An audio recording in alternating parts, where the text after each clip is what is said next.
What's up, everybody? This is your girl Riv, or Riri, or Riviera, with my podcast, The Real Riv, and I'm just coming to you guys to pick up where I left off about my experience with bankruptcy. Long story short, I was trying to give you guys detail for detail, but it seems to me like that might be a little bit much to regurgitate every offense that happened during the time I was going through hardship. Long story short is, I started a business with friends that ended up going left. I was stolen from. I was lied to. I was cheated. And it left me in bankruptcy and in financial ruin.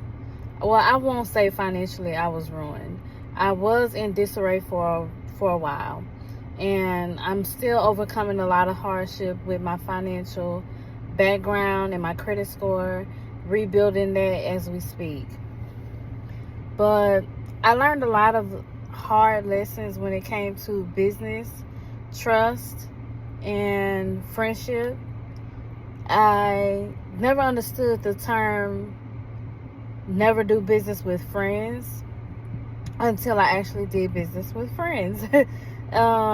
Nobody tells you the downside of pouring into people who don't have structure, or who lack stability, who lack healthy communication skills, or a number of things that you need to succeed in business or succeed in relationships.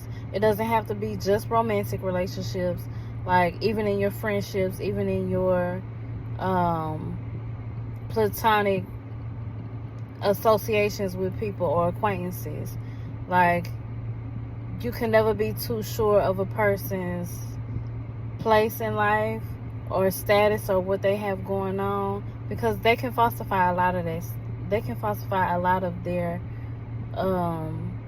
information and their status to you just to get things from you.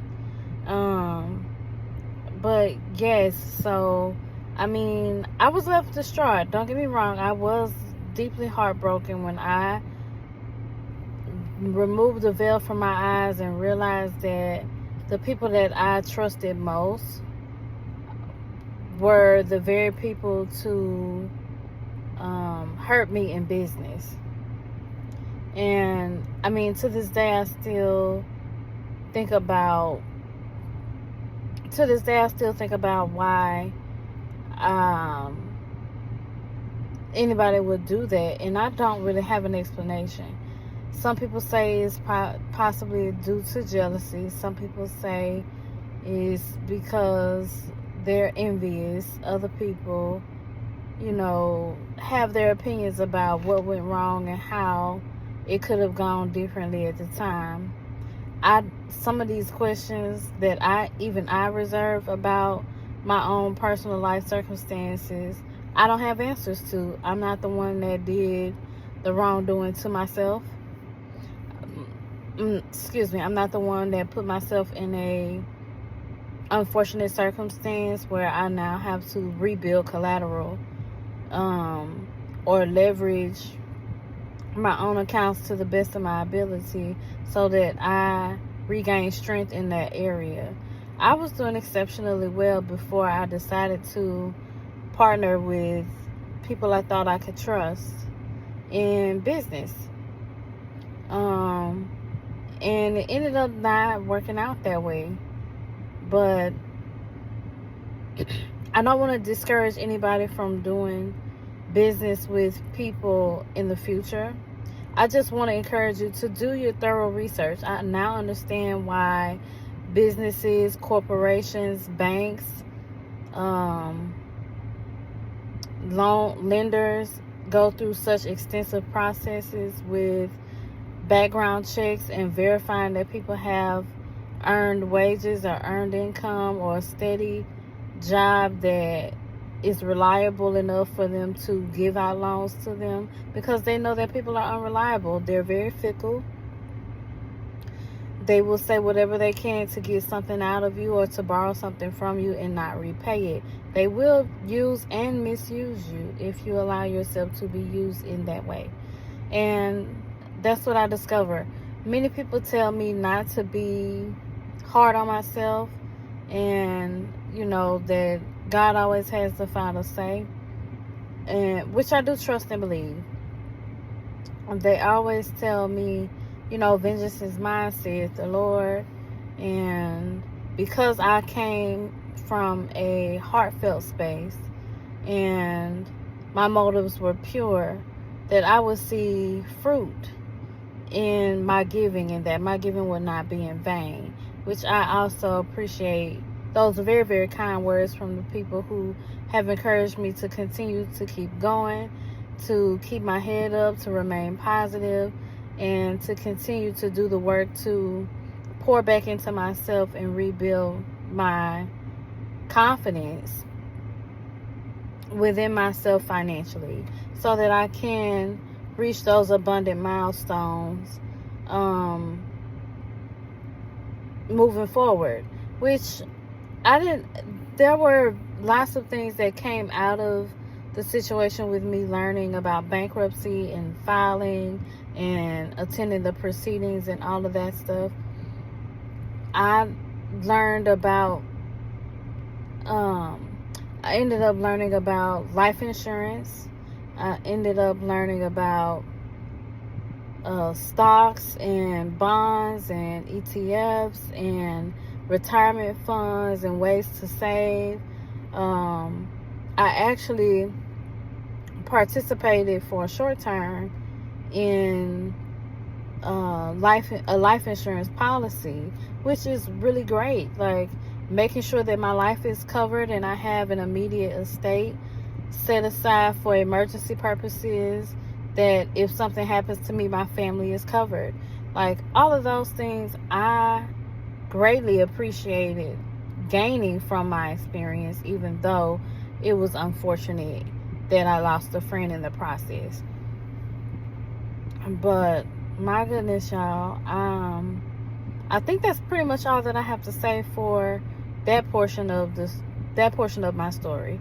I guess I will roll forward in the next saga about relationships, and many of us have been talking about relationships on these public platforms moving forward in today's society, amongst men and women, and things to look out for, red flags, green flags, all types of things.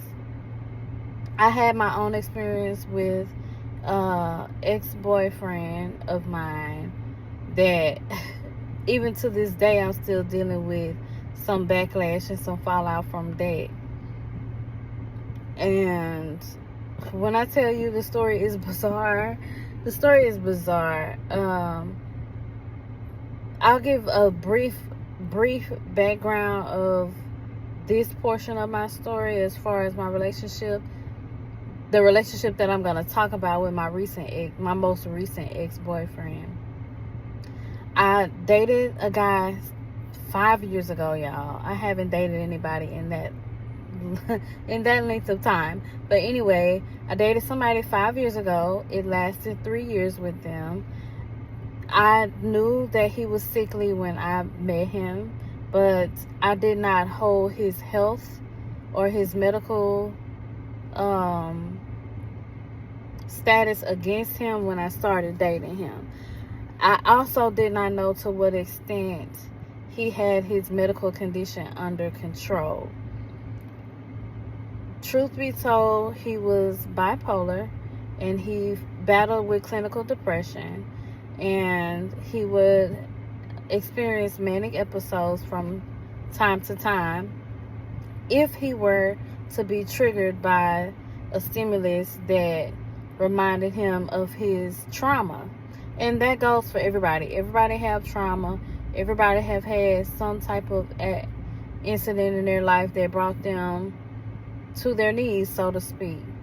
I didn't ever hold that against him, but I did mention before we even started dating, okay, Since you know and are aware of your medical condition and you've been diagnosed by a doctor that your health can become severe if you do not manage it well, you are responsible for managing your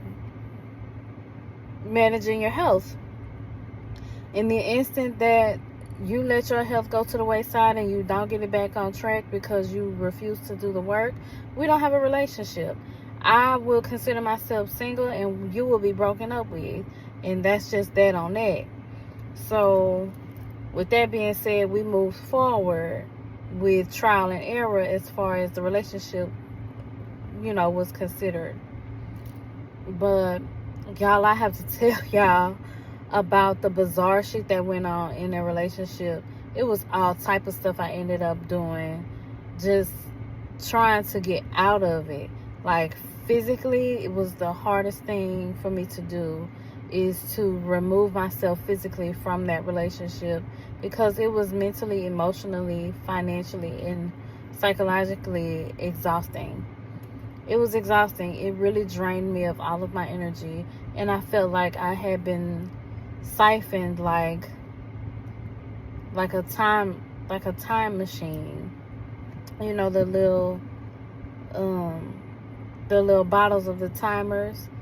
Like, I felt like my time was just the sand was just being drawn from me, and the life just went out of me during that relationship. It was very, very taxing on me.